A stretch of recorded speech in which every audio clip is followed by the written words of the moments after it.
വെഞ്ഞാറമൂട് കൂട്ടക്കൊലക്കേസിലെ പ്രതി അഫാനെ ഇന്ന് ചോദ്യം ചെയ്തേക്കുമെന്ന സൂചന. അഫാന്റെ ആരോഗ്യസ്ഥിതി കണക്കിലെടുത്തായിരിക്കും ചോദ്യം ചെയ്യൽ. ഇതിനായി ഡോക്ടറുടെ അനുമതി പോലീസ് തേടിയിട്ടുണ്ട്.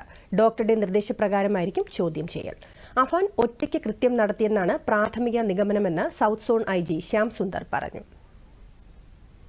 മോട്ടീവിനെ കുറിച്ച് ഇപ്പോൾ ഒന്നും പറയാറായിട്ടില്ല. അതിപ്പോൾ പ്രതി വിഷം കഴിച്ച് മെഡിക്കൽ കോളേജ് ആശുപത്രിയിൽ അഡ്മിറ്റഡാണ്. അതിനുശേഷമേ എന്തെങ്കിലും പറയാൻ പറ്റൂ. ഇയാൾ ഒരാൾ ഒറ്റയ്ക്കാണോ ഇതെല്ലാം ചെയ്തിട്ടുള്ളത്? ഇപ്പോൾ വരെ അങ്ങനെ തന്നെയാണ് തോന്നുന്നത്. അന്വേഷിച്ചുകൊണ്ടിരിക്കുകയാണ് അതിനെപ്പറ്റി.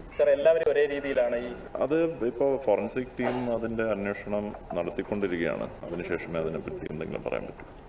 സ്പെഷ്യൽ ടീം ഇതിനു വേണ്ടി കോൺസ്റ്റിറ്റ്യൂട്ട് ചെയ്തിട്ടുണ്ടോ സർ? എങ്ങനെയാണ് സ്പെഷ്യൽ ടീം കോൺസ്റ്റിറ്റ്യൂട്ട് ചെയ്യുന്നുണ്ട്. ഓക്കെ, ശരി. മന്ത്രി GR അനിൽ സംഭവം നടന്ന സ്ഥലത്തെത്തി വീട് സന്ദർശിച്ചു.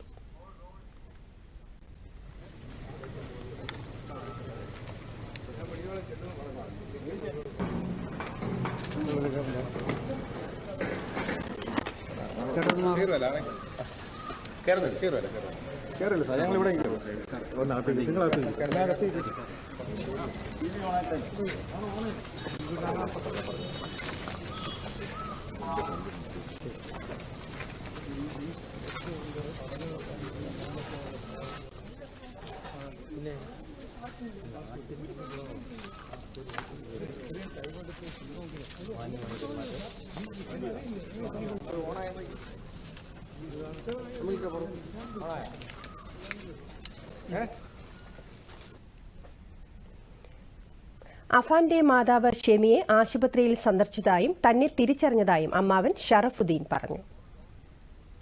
എന്നെ ഡോക്ടർ കാര്യങ്ങളെല്ലാം പറഞ്ഞത് തലയിൽ 13 സ്റ്റിച്ചിങ് ഓൾറെഡി ഇപ്പോൾ കഴിഞ്ഞു അമ്മയ്ക്ക്, ഷെമിക്ക്. പിന്നെ മുഖത്ത് ഈ 2 കണ്ണിൻ്റെ താഴെ സൈഡിലെല്ലാം എല്ലും പൊട്ടിയിട്ടുണ്ട്.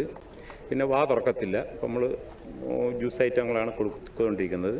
അവൾ പിന്നെ സംസാരിക്കും. എനിക്ക് അവൾ ആ സംസാരം അറിയാവുന്നതുകൊണ്ട് ഞാൻ കുറേ ചെവി അടുത്ത് പിടിച്ച് സംസാരിച്ച് അവൾ കരയും. എന്നെ കണ്ടപ്പോൾ കരയും. അഫാനെ ചോദിക്കുകയും ചെയ്തു. കൊച്ചുമോന, മാമച്ചി മോനഞ്ഞ് കൊണ്ടുവരണം, രണ്ടാമത്തെ കുട്ടി മോനഞ്ഞ് കൊണ്ടുവരണം. ഞാൻ പറഞ്ഞു കൊണ്ടുവരാം ഷെമി എന്ന് പറഞ്ഞു. അങ്ങനെ കൊണ്ടുവരണം ഡോക്ടർ നിൽക്കേ. അവൾ അങ്ങനെ കുറച്ച് അവളെ കൊണ്ട് പറയുന്ന രീതിക്ക് ശ്വാസം എടുത്ത് പറയുന്നുണ്ട്. വ്യക്തമായി അത് കുറച്ച് അറിയാം. അങ്ങനെ എന്നോട് കാര്യങ്ങളൊക്കെ പറഞ്ഞു. കാരണം അവൻ എന്തെങ്കിലും ഉണ്ടോ, മുറിവുണ്ടോ എന്നൊക്കെ ഇങ്ങനെ ചോദിക്കുന്നുണ്ട് എന്നൊക്കെ ചോദിച്ചു.